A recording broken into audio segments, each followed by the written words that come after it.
Clear हो गया इतना जो भी मैंने बताया। स्टेज नंबर 1 और स्टेज नंबर 2 के बारे में भी हमारे क्लैरिटी हो गई है।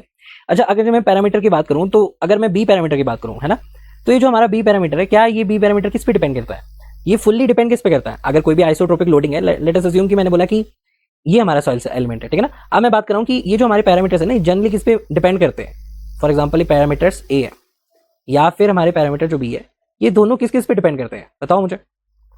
अगर मैं एक सॉइल एलिमेंट लूं, लेट अस से कि मैंने एक सॉइल एलिमेंट लिया, ठीक है ना, ये हमारा क्या है, सॉइल का एलिमेंट है, और इस पे क्या लग रही है हमारी, इस पे लग रही है हमारी आइसोट्रोपिक लोडिंग लग रही है, ठीक है। मतलब जो स्ट्रेस की वैल्यू है सेम है चारों ओर से। तो यू नो वेरी वेल कि with the help of a water हम ट्राइएक्सियल शेयर टेस्ट में क्या करते हैं, उसको किस तरह से लगाते हैं, यू नो वेरी वेल, है ना। ट्राइएक्सियल शेयर टेस्ट में हम किस तरह से लगाते हैं, यू नो वेरी वेल। अच्छा, जो पैरामीटर है हमारे, पैरामीटर जैसे कि बी की बात करता हूं, तो स्टेज 1 में मैंने कन्फाइनिंग प्रेशर लगा दिया, ठीक है। और हमारी जो सॉइल है वो मान लेते हैं कि फुल्ली सैचुरेटेड है। फुल्ली क्या है, वो सैचुरेटेड है, यानी पानी से वो क्या है, अच्छे से भरी हुई है। यानी यहाँ पे जो पानी है, H2O की मात्रा जो है यहाँ पे ज्यादा है, ठीक है ना। लेट अस अज्यूम कि क्या है, H2O, ठीक है, ठीक है, इट इज द H2O। तो H2O की मात्रा यहाँ पे ज्यादा है, यानी यहाँ पे पानी जो है वो फुल्ली सैचुरेटेड है। तो जैसे जैसे मैं अपना, फॉर एग्जांपल मैंने कन्फाइनिंग प्रेशर लगाया, तो जैसे जैसे अगर मैं कन्फाइनिंग प्रेशर में चेंज करूंगा, तो सारा का सारा जो भी हमारा कन्फाइनिंग प्रेशर है वो कौन झेलेगा? क्या वो सॉइल के स्केलेटन झेलेंगे, यानी सॉइल के सॉलिड्स झेलेंगे, या फिर वो फुल्ली किसमें जाएगा, वो ट्रांसफर होगा, पानी में होगा। तो with the help of a spring analogy आप ये चीज बहुत अच्छे से जानते हो कि सारा, अगर हमारा पानी जो है, इफ आर वाटर, अगर हमारा पानी जो है, इफ हमारा H2O जो है, अगर वो इनकम्प्रेसिबल है, किसी भी केस में अगर हमारा पानी जो है वो इनकम्प्रेसिबल है, तो इनकम्प्रेसिबल के केस में सारा का सारा पोर वाटर प्रेशर जो है वही क्या ले लेगा, लोड ले लेगा। क्या सॉइल के पास भी जाएगा, सॉलिड के, क्या सॉलिड के पास भी जाएगा हमारे पास लोड? नहीं जाएगा। तो सारा का सारा स्ट्रेस कौन ले लेगा, पानी ले लेगा। तो उस पूरे केस में जितना भी आप चेंज करोगे ना, change in the confining stress will be approximately बराबर किसके हो जाएगा, जो भी हमारा change in pore water pressure होगा। तो ये चीज तो आप समझ सकते हो। तो हम बोल रहे हैं कि ये तो हमारा केस हो गया फुली सैचुरेटेड का केस, लेकिन अभी हम किसकी बात करें, स्टेज नंबर 1 की बात करें। अब मैं बोल रहा हूँ कि फुली सैचुरेटेड का केस नहीं है, और ये केस कौन सा है, ये केस जो है, लेट अस से कि फुली सैचुरेटेड का केस नहीं है, मैंने केस चेंज कर दिया है, और मैंने फुली सैचुरेटेड केस की जगह पे मैंने क्या कर दिया, यहाँ पे पार्शियली सैचुरेटेड केस कर दिया, ठीक है ना। लेट अस से कि मैंने पार्शियली सैचुरेटेड केस कर दिया यहाँ पे, तो आई कैन से कि अगर ये पार्शियली सैचुरेटेड केस है, तो यहाँ पे क्या होगा, बेसिकली आप ये चीज समझ सकते हो ना कि पार्शियली सैचुरेटेड केस है, पार्शियली सैचुरेटेड का अगर ये केस है, तो आप ये जानते हो कि जो भी हमारा स्ट्रेस आएगा ऊपर से, वो सारा का सारा स्ट्रेस कौन लेगा। या तो देखो पार्शियली सैचुरेटेड है, तो मतलब यहाँ पे क्या क्या होगा, हवा भी होगी, साथ में पानी भी होगा, और साथ में सॉइल के सॉलिड्स भी होंगे। तो ये चीज तो जानते हो। तो स्ट्रेस कौन लेगा, हवा भी लेगी, पानी भी लेगा, और सॉलिड्स भी लेंगे। यानी पार्शियली सैचुरेटेड के केस में तीनों ही क्या लेंगे, हमारी ये तीनों ही क्या लेंगे, स्ट्रेस लेंगे। तो एयर ने भी स्ट्रेस लिया है, एयर ने भी एब्जॉर्ब कर दिया कोई स्ट्रेस, तो इसकी वजह से क्या होगा, जो भी हमारा चेंज होगा, जो हमारा चेंज होगा वो क्या होगा, जो भी हमने चेंज किया है, यानी जो हमारा क्या है, चेंज इन, जो हमने कन्फाइनिंग प्रेशर की वजह से हमने जो भी कन्फाइनिंग प्रेशर हमने लगाया है, उसकी वजह से जो भी चेंज आएगा, वो चेंज हमको कम देखने को मिलेगा। कम क्यों देखने को मिलेगा, बिकॉज आधा तो एयर ने ले लिया, अब एयर ने भी ले लिया पानी, एयर ने भी ले लिया स्ट्रेस, और फिर हमारा सॉइल सॉलिड्स ने भी ले लिया, तो उसकी वजह से आने वाला जो एक्सेस पोर वाटर प्रेशर है वो उतना डेवलप नहीं हुआ, है ना, वो उतना डेवलप नहीं हुआ। तो ये जनरली हमारे को पैरामीटर्स बी के बारे में ये बता रहा है। इसको इस तरह समझो कि अगर जो इससे हमारे को सिर्फ यही चीज समझ में आती है कि जो हमारा बी है ना, वो डिपेंड किस पे कर रहा है। अगर पार्शियली सैचुरेटेड केस है तो हमारा बी क्या आ रहा है, वो बी हमारा क्या आ रहा है, कम आ रहा है। क्यों आ रहा है कम हमारा, बिकॉज हम ये एक चीज जानते हैं कि जो हमारी बी होता है ना, बी क्या है जनरली, बी हमारे पास एक ऐसा पैरामीटर है जो ये बताता है कि जो भी हमारा कन्फाइनिंग प्रेशर को अगर जो मैं चेंज करूंगा, तो उसकी वजह से जो हमारा पोर वाटर प्रेशर में चेंज आएगा, उसी को कौन दर्शाता है, हमारे को उसी को दर्शाता है, बी दर्शाता है उस चीज को। तो जिसका पोर वाटर प्रेशर ही कम आ रहा है, उसकी बी की वैल्यू क्या आएगी, कम आएगी। मतलब ये जो बी पैरामीटर है ना, ये होली डिपेंड किस पे करता है, ये डिग्री ऑफ सैचुरेशन का ही फंक्शन है। जो बी है, it is the function of हम यहाँ पे क्या बोल सकते हैं कि B is the function of degree of saturation, ठीक है ना, डिग्री ऑफ सैचुरेशन। मतलब कि अगर जो सैचुरेशन की वैल्यू 100% है, अगर मैं बोलूं सैचुरेशन की वैल्यू क्या है, 100% है सैचुरेशन की वैल्यू, अगर हमारे सैचुरेशन की वैल्यू क्या है, फॉर एग्जांपल कि एस की वैल्यू अगर 100% के बराबर है, 100% के बराबर है, तो बी की वैल्यू क्या हो जाएगी, बी की वैल्यू हो जाएगी 1। क्या हो जाएगी, बी की वैल्यू 1 हो जाएगी। यानी वो सैचुरेशन 100% है, बी की वैल्यू 1 होगी। अगर हमारा सैचुरेशन कम है देन द 100%, तो बी की वैल्यू भी क्या हो जाएगी, बी की वैल्यू भी कम हो जाएगी 1 पे। तो हम बोल सकते हैं कि जो हमारा बी है वो किस पे डिपेंड कर रहा है, वो डिग्री ऑफ सैचुरेशन पे डिपेंड कर रहा है। तो यहां तक तो मेरे को क्लियर है कि बी किस पे डिपेंड कर रहा है, ओनली किस पे डिपेंड कर रहा है, डिग्री ऑफ सैचुरेशन पे डिपेंड कर रहा है। और जनरली आप देख के भी बता सकते हो कि बी जो है वो डायरेक्टली प्रोपोर्शन किसके है, इसके प्रोपोर्शन है, यानी पोर वाटर प्रेशर के प्रोपोर्शन है। तो डिग्री पे ही डिपेंड करता है। अगर मैं ए की बात करूं, लेटेस्ट से कि अगर मैं ए की बात करूं, सिमिलरली ए में भी यही चीज होगी कि ए में क्या है कि मान लेते हैं कि हमारा जो सैचुरेशन है वो फुल है, 100% है। अगर सैचुरेशन हमारा 100% फुल है तो सॉइल में क्या होगा बेसिकली, अगर मैं कोई सॉइल ड्रॉ करूं, फॉर एग्जांपल लेट अस से ये सॉइल है, अब सॉइल में क्या होंगे, जो हमारे वॉइड्स होंगे, ठीक है ना, लेट अस से कि ये हमारे पास एक रैंडम से वॉइड्स है 2, ठीक है ना। अब इन वॉइड्स में क्या होंगे, जनरली वाटर होगा, ये चीज हम जानते हैं कि द वॉइड्स में कंसिस्ट ऑफ वाटर। वॉइड में क्या होंगे, यहाँ पे पानी होगा, अभी पानी से भरे होंगे। अगर हमारा स्ट्रेस चेंज होता है, लेट अस से कि ये पहले सिग्मा लग रहा था, अभी सिग्मा जो है डेल्टा सिग्मा से हो गया चेंज, तो अगर ये डेल्टा सिग्मा से चेंज हो रहा है तो हमारा प्रेशर क्या है, वो ज्यादा वो जो हमारा प्रेशर है, वो प्रेशर का जो ज्यादा हिस्सा है वो किस में ट्रांसफर होगा, पानी में ट्रांसफर होगा। मतलब ए की वैल्यू क्या आएगी हमारी, ए की वैल्यू हमारी क्या आएगी, ज्यादा आएगी। यानी जो हमारा स्ट्रेस ट्रांसफॉर्मेशन हुआ है, यानी जो हमारा स्ट्रेस में चेंज होता है, तो जो हमारा प्रेशर है, प्रेशर का जो ज्यादा हिस्सा है वो वाटर में ट्रांसफर हो रहा है ज्यादा। तो दैट इज वाई हम क्या बोलेंगे कि ए की वैल्यू ज्यादा आएगी जब सैचुरेशन हमारी 100% है। अगर ये 100% से कम हुई, यानी सैचुरेशन हमारी लेस देन 100% हुई, तो उस केस में क्या होगा, जो हमारी वॉइड्स है, इन वॉइड्स में एक तो पानी होगा, दूसरे में क्या होगी, एयर होगी। अब यू नो वेरी वेल कि हवा क्या है, वो कंप्रेसिबल है, हवा इज कंप्रेसिबल, लेकिन क्या वाटर भी कंप्रेसिबल है, नहीं। हमने ये अजम्पशन मान रखी कि वाटर क्या है, इनकंप्रेसिबल है। तो इसका मतलब क्या है कि अगर हमारा पानी इनकंप्रेसिबल है, मतलब जो हमारा पोर वाटर प्रेशर है वो कम डेवलप होगा। क्यों, क्योंकि एयर ने एब्जॉर्ब कर लिया है कुछ ना कुछ स्ट्रेस, तो कुछ ना कुछ स्ट्रेस अगर जो एयर ने एब्जॉर्ब कर लिया है, तो हमारा यहाँ पे प्रोड्यूस होने वाला पार्शियल सैचुरेटेड में ए की वैल्यू क्या होगी, वो कम होगी। तो हम एक चीज तो मान सकते हैं कि अगर वाटर हमारा इनकंप्रेसिबल है, इसलिए जो स्ट्रेस का ऑलमोस्ट सारा हिस्सा है वो कहाँ ट्रांसफर होगा, हमारा पोर वाटर में ट्रांसफर हो जाता है। लेकिन अगर एयर की प्रेजेंस है वहां पे, तो एयर तो कंप्रेसिबल है, तो सारा का सारा जो हमारा ट्रांसफर होना था वो अब ट्रांसफर कम होगा। इसलिए ए जो है वो स्ट्रांगली डिपेंड किस पे करता है, सैचुरेशन पे डिपेंड करता है। तो हम ये बोल सकते हैं कि एयर भी ए का जो ए पैरामीटर है, ए पैरामीटर इज ऑल्सो क्या बोल सकते हैं, ये क्या किस पे करता है, डिपेंड स्ट्रांगली ऑन सैचुरेशन। तो एक तो ये सैचुरेशन पे डिपेंड करता है, ठीक है, एक तो किस पे डिपेंड करता है, ये सैचुरेशन पे डिपेंड करता है। दूसरा क्या हो गया इसका, OCR। अब ये चीज आप जानते हो, it is the over consolidated ratio. आप ये चीज जानते हो कि ओवर कंसोलिडेटेड रेशियो क्या होता है, that is the sigma max at the past divided by क्या है, सिग्मा करंट, है ना, सिग्मा करंट। तो ये चीज तो आप जानते हो कि OCR है। अगर OCR की वैल्यू हमारी किसके बराबर है, अगर जो 1 के बराबर है, इसका मतलब क्या है कि हमारी सॉइल क्या है, हमारी सॉइल जो है वो नॉर्मली कंसोलिडेटेड सॉइल है, नॉर्मली कंसोलिडेटेड, है ना। मतलब अगर नॉर्मली कंसोलिडेटेड है, इसका क्या मतलब होगा, मैं बता रहा हूं आपको कि when we are talking about the saturation ना, तो सैचुरेशन अगर जब 1 होगी तो इसका मतलब क्या है कि सारा स्ट्रेस किस में ट्रांसफर हो रहा है, पानी में ट्रांसफर हो रहा है। तो पानी में ट्रांसफर हो रहा है, इसके मतलब से ज्यादा एक्सेस पोर वाटर प्रेशर कहां डेवलप होगा, कहां डेवलप होगा, यहाँ पे डेवलप होगा जब सैचुरेशन क्या है हमारी 1 है। लेकिन सैचुरेशन जब 1 से कम है तो हम जानते हैं कि एयर भी है, एयर कंप्रेसिबल है, तो स्ट्रेस एयर में भी ट्रांसफर होगा, तो ज्यादा एक्सेस पोर वाटर प्रेशर डेवलप नहीं होगा। तो हम बोलेंगे कि ए पे तो स्ट्रांगली डिपेंड करता है, ठीक है ना। सिमिलरली मैंने बोला कि अगर ए पे भी डिपेंड करता है, तो एक और पॉइंट आता है कि OCR पे भी वो बहुत ज्यादा डिपेंड करता है। कैसे डिपेंड करता है, मैं आपको सारे पॉइंट्स बता रहा हूँ कि जो हमारा पैरामीटर ए है वो किस किस पे डिपेंड करता है। पैरामीटर बी जो है वो सिर्फ और सिर्फ डिग्री ऑफ सैचुरेशन पे डिपेंड करता है, लेकिन जो पैरामीटर ए है ना वो OCR पे भी डिपेंड करता है, हमारे स्ट्रेटिफाइड लेयर्स पे भी डिपेंड करता है, और हमारे सैचुरेशन पे भी डिपेंड करता है। तो ए जो है वो कभी भी कांस्टेंट नहीं रहता है। कैसे, मैं बताता हूँ। जैसे OCR की मैं बात करूँ, तो OCR अगर जो 1 के बराबर है ना, तो हमारी सॉइल क्या होगी, नॉर्मली कंसोलिडेटेड होगी। मतलब अभी जो हमारे पास करंट स्ट्रेस है ना, करंट स्ट्रेस जो है वो मैक्सिमम करंट स्ट्रेस है अभी हमारे को मिल रहा है। तो अगर ये मैक्सिमम है, तो इसका मतलब क्या है कि जब भी हम स्ट्रेस बढ़ाएंगे तो सॉइल क्या होगी, हमारी कंप्रेस होगी, और जिसके कारण क्या होगा, हमारा जो UI होगा वो एक्सेस पोर वाटर प्रेशर जो है वो ज्यादा डेवलप होगा। इसका मतलब क्या है कि हमारी OCR जब NC नॉर्मली कंसोलिडेटेड केस है। अच्छा, इसको इस तरह समझो, अभी ये जो सॉइल है, इस सॉइल पे कोई भी लोड नहीं लगा था, लेकिन अभी जो प्रेजेंट का लोड लग रहा है वो मैक्सिमम लोड लग रहा है। तो मैक्सिमम लोड के कॉरेस्पॉन्डिंग जो UI डेवलप होगा वो भी क्या होगा, मैक्सिमम होगा। सिमिलरली यही सॉइल ली मैंने, है ना, यही सॉइल ली, अगर ये सॉइल ओवरली कंसोलिडेटेड है, तो इसका मतलब क्या है कि यार उसने ना पास्ट में कभी ये सॉइल ने ना पास्ट में पहले ही ये वाला जो प्रेशर आने वाला था, यानी जो हमारे पास मैक्सिमम ऊपर से आने वाला जो प्रेशर था वो पहले ही पास्ट में उसने झेल लिया है। तो अभी जो आपने करंट लगाया है वो मैक्सिमम से लेस है, तो अभी जो हमारी UI डेवलप होगी वो कम होगी कि ज्यादा होगी इसके कंपैरिजन में। तो UI मैक्स कब होता है, जब उसमें मैक्सिमम लगेगा। अभी कम है, मैक्स है, तो यहाँ पे UI जो डेवलप होगा वो भी क्या होगा, लेस होगा। तो जब UI हमारा लेस डेवलप हुआ है, तो यहाँ पे A की वैल्यू क्या आएगी, कम होगी। और जब हमारा UI मैक्सिमम है, तो हमारी A की वैल्यू क्या होगी, ज्यादा होगी। यानी जो हमारा A है वो स्ट्रांगली डिपेंड किस पे करता है, अगर हमारी OC सॉइल है तो यू नो वेरी वेल की ओवर कंसोलिडेटेड जो सॉइल होती है वो फैलना शुरू कर जाती है ना। और यहाँ पे जो हमारे पास पोर वाटर प्रेशर होता है ना वो जनरली नेगेटिव भी आ जाता है। मैं आपको बाद में बताऊंगा कि क्यों नेगेटिव आता है, कैसे आता है। बट स्टिल आप एक चीज समझ लो कि जो A है वो क्या वो किस पे डिपेंड करता है, वो पूरा का पूरा डिपेंड किस पे करता है, OCR पे भी डिपेंड करता है। तो A also depend upon OCR यानी ओवर कंसोलिडेटेड रेशियो पे भी, ठीक है ना। तो यहाँ पे क्या बोल सकते हैं कि जब हमारी OCR की वैल्यू अप्रोक्सीमेटली इक्वल टू 1 होगी, तो हमारा A भी क्या आएगा, हाई आएगा, A भी हाई आएगा, ठीक है ना। और अगर OCR की वैल्यू क्या रहेगी, इज ग्रेटर देन 1 रहेगी, तो उस केस में क्या होगा, जो सॉइल है उसने पहले से ही स्ट्रेस को झेल लिया है, तो उस टाइम पे जो A की वैल्यू है, A की वैल्यू क्या होगी, कम होगी, रिड्यूस हो जाती है,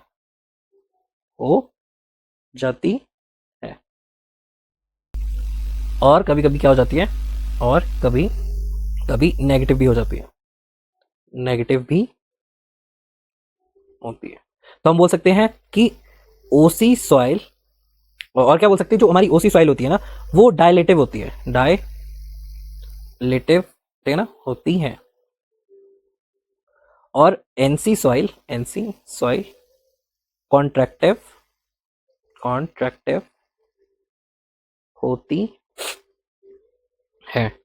तो जो हमारा पोर प्रेशर है, पोर प्रेशर बिहेवियर भी उसी पे डिपेंड करता है, डिपेंड करता है। समझ में आया? तो हम क्या बोल सकते हैं कि ए डिपेंड करता है होली किस पे, एक तो सैचुरेशन पे भी डिपेंड करता है, तो ये इंपॉर्टेंट पॉइंट है, ठीक है। दूसरा किस पे डिपेंड करता है, हमारा ओसीआर पे भी बहुत ज्यादा डिपेंड करता है, तो हम बोलेंगे कि ओसीआर पे भी हमारा क्या करता है, डिपेंड करता है। समझ में आया? और अब लास्ट क्या है हमारे पास, the stratification of the soil, the stratification of soil. Stratification means to say, yes very good, the layering. तो लेयरिंग पे भी क्या करता है, ये डिपेंड करता है। अब कोई भी एन आइसोट्रोपिक कंडीशन होगी ना, एन आइसोट्रोपिक कंडीशन का मतलब क्या है कि सारी डायरेक्शन से सेम प्रेशर नहीं लग रहा है। तो जैसे कि अगर जैसा नहीं हो रहा है, अगर सॉइल में लेयरिंग है तो उसकी वजह से क्या है कि जो स्ट्रेस है ना वो ट्रांसफॉर्म नहीं हो पाता है रियलिटी में। फॉर एग्जाम्पल जैसे कि ये सॉइल है, ठीक है, ये सॉइल है। अब ये सॉइल किसी एक केस में यहाँ पे, ठीक है ना, ये हमारी सॉइल है और यहाँ पे है दो लेयर्स। लेट अस से कि एक ऊपर वाली लेयर है हमारी सैंड की और नीचे वाली लेयर क्या है, हमारी क्ले की लेयर है, ठीक है ना। अब जब हमारा स्ट्रेस जो है सैंड के थ्रू जाएगा तो वो डायरेक्टली क्या करेगा, ट्रांसमिट करेगा नीचे को सैंड की बात। तो यहाँ पे जो हमारा यूआई डेवलप होगा वो जनरली क्या होगा, कम होता है। यू नो वेरी वेल कि सैंड जो है वो गुड बॉय है, सैंड में एक्सेस पोर वाटर प्रेशर की इतनी दिक्कत नहीं आती है, उसकी परमेबिलिटी भी क्या रहती है, हाई रहती है, जिसकी वजह से जो यूआई डेवलप होगा वो इजिली क्या कर जाएगा, वो मूव आउट हो जाएगा, लेकिन ड्रेन आउट हो जाएगा। लेकिन अगर जब मैं क्ले की बात करूं तो क्ले में क्या होगा, उसमें ज्यादा ऑब्जॉर्प्शन होती है, क्ले की जो परमेबिलिटी है वो इतनी ज्यादा नहीं होती है, तो एक्सेस पोर वाटर प्रेशर ज्यादा डेवलप किस में होगा, यूआई में डेवलप होगा, ठीक है। अब इसकी वजह से क्या होगा, जो हमारा ए है ना, ए की कोई भी कांस्टेंट वैल्यू नहीं होगी, क्यों, बल्कि ये जो हमारी लेयर्स है ना, इन लेयर्स की टाइप और जो हमारी थिकनेस है इनकी ओरिएंटेशन पे, जो इनकी जो ओरिएंटेशन है ना, इन पे बहुत ज्यादा वो डिपेंड करेगी। सो हम बोल सकते हैं कि जो डिफरेंट लेयर है ना उनका अलग अलग रिस्पॉन्स रहता है, जिसकी वजह से जो ए की वैल्यू है वो इतनी ज्यादा रिस्पॉन्सिबल नहीं हो, मतलब ए की वैल्यू ना इतनी ज्यादा वो नहीं रहती है, वैलिड नहीं होती है इन केसेस में। तो स्ट्रैटिफिकेशन ऑफ द सॉइल जो है ना वो बहुत चीजों पर डिपेंड करता है, जैसे कि हमारे तो सैचुरेशन पे भी डिपेंड करता है, और तो ओसीआर की वैल्यूज पे भी डिपेंड करता है, और पैरामीटर्स किस पे, स्ट्रैटिफिकेशन ऑफ द सॉइल पे भी डिपेंड करता है। तो यहाँ पे बहुत ज्यादा वेरी करती है, उसकी सैंड की लेयरिंग पे भी, ओरिएंटेशन पे भी डिपेंड करती है, इन सब पे भी डिपेंड करती है। तो यहाँ पे नोट पॉइंट लिखना बड़ा इंपॉर्टेंट है, ठीक है ना, आपको ये नोट पॉइंट लिखना इंपॉर्टेंट है कि when we are talking about the a, तो जो पैरामीटर ए है ना हमारा, द पैरामीटर ए, वो पैरामीटर ए ना वो कांस्टेंट नहीं होता है, ठीक है ना, इट डिपेंड्स अपॉन किस किस पे डिपेंड करता है बताओ, तो ओसीआर पे, सैचुरेशन पे, सैचुरेशन पे, और थर्ड वन क्या है हमारी, stratification of the soil, stratification पे भी डिपेंड करता है, ठीक है ना। ओसीआर की वैल्यू अगर एनसी केस में है तो ए की वैल्यू क्या आएगी, हाई आएगी, और अगर जो ओसी केस है तो ए की वैल्यू क्या आएगी, वो नेगेटिव भी आ सकती है, it can be negative also, ठीक है ना, और ये क्या हो सकती है, ये हमेशा कम ही आएगी। तो ये चीज आप बता सकते हो। अगर हमारी सैचुरेशन की वैल्यू ज्यादा है तो ए की वैल्यू भी ज्यादा आएगी, अगर सैचुरेशन की वैल्यू कम है यानी लेस देन 100% है तो ए की वैल्यू क्या आएगी, कम आएगी। और ए क्या करता है यहाँ पे, ए वेरीज, ठीक है ना, यहाँ पे ऐसे बोल सकते हैं ए जो है वो इरेगुलर, ठीक है ना, इरेगुलर हो जाता है, हो जाता है, या फिर ऐसे बोल सकते हैं कि लेयर पे डिपेंड करता है, किस पे डिपेंड करता है, लेयर्स पे डिपेंड करता है। क्लियर हुई बात, ठीक है ना। और इसको साथ में ऐसे इस तरह से भी लिख सकते हो आप, ठीक है, इसको ये वाले पॉइंट्स भी लिख सकते हो आपकी ओसीआर है, नेगेटिव वैल्यू भी आ सकती है। तो आपको इन दोनों पैरामीटर्स के बारे में पता लग गया कि when we are talking about the parameters, तो पैरामीटर्स किस तरह से वेरी करते हैं। और क्या लिख सकते हैं यहाँ पे जस्ट में कि जो हमारा बी है, जो हमारा क्या है बी है, वो सिर्फ किस पे डिपेंड करता है, बी जो है बस एक ही चीज पे डिपेंड करता है, वो क्या है कि कितना पानी वर्सेस जो हमारी एयर है, एयर वॉइड्स है, ठीक है ना, बस इसी पे डिपेंड करता है। और जो ए है वो किस पे डिपेंड करता है, वो एनसी पे भी डिपेंड करता है, ओसी पे भी, है ना, सॉइल हमारी लूज है वर्सेस द हमारी डेंस है, इस पे डिपेंड करता है। एनसी में क्या होता है बेसिकली, एनसी सॉइल जो होती है वो ज्यादा कंप्रेसिव होती है, यानी हमारा पॉजिटिव आता है, और ओसी क्या होती है, वो लेस कंप्रेसिव होती है यानी फैलती है, तो डायलेटिव यानी नेगेटिव वैल्यू आ सकती है, ठीक है ना। और ए की वैल्यू चेंज होती रहती है, ए वैल्यू चेंजेस, ठीक है ना। तो ये आप जस्ट एक तरह से लिख सकते हो, और वैल्यूज भी लिख सकते हैं जो हमारी इस तरह से लिख सकते हैं। अगर डेंस सैंड होगी, डेंस सैंड के लिए वैल्यू रहती है 0.5, ठीक है ना, 0.5 negative for dense sand and OCC। Negative क्यों रहती है ये मैं आपको बाद में बताऊंगा, ठीक है ना। नेगेटिव रहती है फर्स्ट, सेकंड क्या होगी हमारे पास, जो भी लूज सैंड है उसके लिए +3 की वैल्यू कितनी रहती है, +3 फॉर द लूज सैंड या फिर नॉर्मली कंसोलिडेटेड क्ले के लिए, ठीक है ना। दो वैल्यूज ऐसी याद रख लेना आप, इंपॉर्टेंट है, 0.5 और 0.3, ठीक है, +3 सॉरी। तो समझ में आया सब कुछ मैंने क्या बोला यहाँ पे, कि अगर मैं दोनों पैरामीटर्स को देखूं ए और बी को, तो वो दोनों क्या करते हैं, चेंज करते हैं। और पैरामीटर बी क्या है, पैरामीटर बी ये बोलता है कि जब तुम डेरिवेटिव्स, पैरामीटर ए क्या बोलता है कि पैरामीटर ए बोलता है कि जैसे ही that is equals to the A dash divided by the B. A basically क्या है, जो भी डेरिवेटिव स्ट्रेस में चेंज आएगा उसके कारण जो हमारे पास पोर वाटर प्रेशर में चेंज आएगा उसी को दर्शाता है कौन, ए डैश दिखाता है। इतनी चीज क्लियर होगी आपको। बी क्या दिखा रहा है कि कंफाइनिंग प्रेशर में कोई चेंज होगा तब उसकी वजह से आने वाला जो हमारे पास पोर वाटर प्रेशर है, एक्सेस पोर वाटर प्रेशर है, उसको रिप्रेजेंट करता है बी। समझ में आया आपको दोनों। बी किस पे डिपेंड करता है, सारा का सारा सैचुरेशन पे डिपेंड करता है। ए किस पे डिपेंड करता है, किसी सिंगल चीज पे डिपेंड नहीं करता, इट इज नॉट कांस्टेंट, ठीक है ना। वो क्या करता है, वो बहुत सारी चीजों पे डिपेंड करता है। ओसीआर की वैल्यू थोड़ी सी चेंज होगी, या फिर आपकी ए की डिपेंडेंसी ऑन सैचुरेशन पे बहुत ज्यादा डिपेंड करता है, तो इन सब पे बहुत ज्यादा डिपेंड करता है, that is why A is constant नहीं होती है। ये तो हो गया सिंगल चेंज, ठीक है ना। दोनों अगर जो दोनों चेंज हो रहे हैं, मान लेते कि अगर हमारा फील्ड में ऑन द फील्ड अगर डेरिवेटिव स्ट्रेस भी चेंज हो रहा है ऑन द फील्ड, है ना, अगर हमारे दोनों चेंज हो रहे हैं कि कंफाइनिंग भी हो गया, यानी सिग्मा सी भी चेंज हो रहा है, डेल्टा सिग्मा सी भी चेंज हो रहा है, प्लस हमारा चेंज क्या हो रहा है, डेरिवेटिव स्ट्रेस भी चेंज हो रहा है, सिग्मा डी भी चेंज हो रहा है। तो इस केस में जो हमारा टोटल, हमारा जो क्या आएगा, total change in pore pressure आएगा, चेंज इन पोर प्रेशर आएगा, वो क्या हो जाएगा, चेंज इन पोर प्रेशर। वो कैसे देंगे हम, तो हम बोल रहे हैं कि ये जो है ना, बेसिकली ये मेंस वगैरह में आते हैं क्वेश्चन। तो जब हम बोलते हैं कि ओवरऑल चेंज की बात करते हैं, एक्सेस पोर वाटर प्रेशर में ओवरऑल चेंज की बात करते हैं, तो वो किसके, वो कौन कौन से होते हैं, या तो कन्फाइनिंग प्रेशर होगा, राइट, कन्फाइनिंग की वजह से हुआ, या फिर डेविएटर स्ट्रेस की वजह से हुआ, इन दोनों की वजह से हुआ, राइट। तो हमारे को एक चीज तो पता है कि अगर मैं कन्फाइनिंग या फिर डेविएटर बोलूं तो सिंगल हमारे को पता है कि अगर मैं इन दोनों को चेंज करके देता हूं तो आई कैन राइट कि इसको मैं क्या लिख सकता हूं, कन्फाइनिंग को, जो कन्फाइनिंग प्रेशर की वजह से चेंज है, तो उसको मैं लिख सकता हूं कि delta u c can be represented as b multiply by change due to the confining, यानी कन्फाइनिंग प्रेशर। और क्या लिख सकता हूं मैं, I can write b multiply by the delta 3, इस तरह से लिख सकता हूं कि नहीं, लिख सकता हूं ना। और डेविएटर स्ट्रेस को क्या लिख सकता हूं मैं, change excess pore water pressure because of the deviator stress that will be equals to a dash multiply by क्या आ जाएगा यहाँ पे, change in this minus the change in sigma 3, right. और यहाँ पे अगर जो समझ नहीं आ रहा है तो a dash को क्या लिख सकता हूँ मैं, अभी बताता हूँ मैं। a dash को क्या लिख सकते हैं हम, a dash को लिख सकते हैं a multiply by b change in sigma 1 minus the sigma 3। समझ में आया दोनों कैसे आए, नहीं आया समझ में। यहाँ पे देखो अगर जो आप a की वैल्यूज को देखोगे, for example this is the A dash value, इसको क्या लिख सकते हैं, दिस मेरे को क्या निकालना है, इसकी वैल्यू निकालनी, तो इसको मैं उससे मल्टीप्लाई कर दूंगा, ऊपर ये हमारे न्यूमिनेटर से मल्टीप्लाई कर दूंगा, जिसके कारण हम यहाँ पे क्या लिख सकते हैं कि ए डैश क्या हो जाएगा, A dash will be equals to A multiply by B हो जाएगा। तो यही चीज तो मैंने लिखी है वहां पे। और इसी तरह से बी को भी लिख सकता हूँ मैं क्या, delta change in u c will be equals to b multiply by change in the sigma c, या फिर सिग्मा 3 लिख सकता हूँ, राइट। तो यही चीज तो मैंने नीचे लिखी है, तो इसमें डिफिकल्टी क्या है, तो ये सेम ही चीज मैंने यहाँ पे लिखी है, ठीक है ना। तो इसमें कुछ भी डिफिकल्टी नहीं है, यहाँ ऊपर से जो भी लिखा है मैंने बस उसी को कॉपी किया है। तो हम यहाँ पे क्या लिख सकते हैं, जो डेल्टा यू हो जाएगा उसकी वैल्यू कितनी हो जाएगी, कि delta u will be equals to क्या हो जाएगा, यहाँ पे भी बी है, यहाँ पे भी बी है, तो इन दोनों में से कॉमन ले सकता हूँ, तो यहाँ पे बी मैंने कॉमन ले लिया। अंदर क्या आ जाएगा ब्रैकेट में, सबसे पहले delta change in sigma c लिख सकता हूँ, तो चेंज इन सिग्मा 3 प्लस क्या हो जाएगा ए, यहाँ से ए बचेगा, तो ए मल्टीप्लाई बाय अंदर क्या हो जाएगा, बस ये सिंपल सी चीज आ जाएगी, माइनस द सिग्मा 3। तो ये हो जाएगा हमारे पास क्या, टोटल चेंज है ना, जो भी हमारे पास पोर प्रेशर में चेंज हुआ है बिकॉज ऑफ दी दोनों की वजह से चेंज, सिग्मा सी की वजह से भी चेंज और डी की वजह से चेंज। ये वाला क्यों लिया हमने कॉन्सेप्ट, ये वाली चीज क्यों ली, क्योंकि अभी तक हम जो भी कर रहे थे ना वो हमने सिंगल किया है। जैसे कि मैंने पैरामीटर ए की बात की है, पैरामीटर बी की बात की है, तो आप देखोगे कि पैरामीटर ए में हमने क्या चेंज किया है, सिर्फ डेविएटर स्ट्रेस को चेंज किया है, और पैरामीटर बी में क्या चेंज किया हमने, सिर्फ सिग्मा सी को चेंज किया है, यानी सिग्मा सी के इफेक्ट को ही देखा है और सिग्मा डी के ही इफेक्ट को देखा है, लेकिन इकट्ठे नहीं देखा हमने इन दोनों को। तो इकट्ठे देखने के लिए हमने क्या किया, एक नया अलग से वो किया, उस चीज से हमें दोनों के बारे में पता लग गया कि टोटल स्ट्रेस तब क्या आएगा, पोर वाटर प्रेशर तब क्या आएगा जब हम क्या बात करेंगे, दोनों की बात करेंगे। तो वही चीज मैंने यहाँ पे लिखी है और यही चीज आप समझ सकते हो और यही चीज आप क्या है इसको ध्यान में रख सकते हो, ठीक है ना। तो ये वाला भी अगर कहीं आएगा तो आप लिख सकते हो इजीली, कोई डिफिकल्टी तो नहीं है इसमें। ये तो इजी है, डिफिकल्ट तो नहीं है इसमें कुछ भी।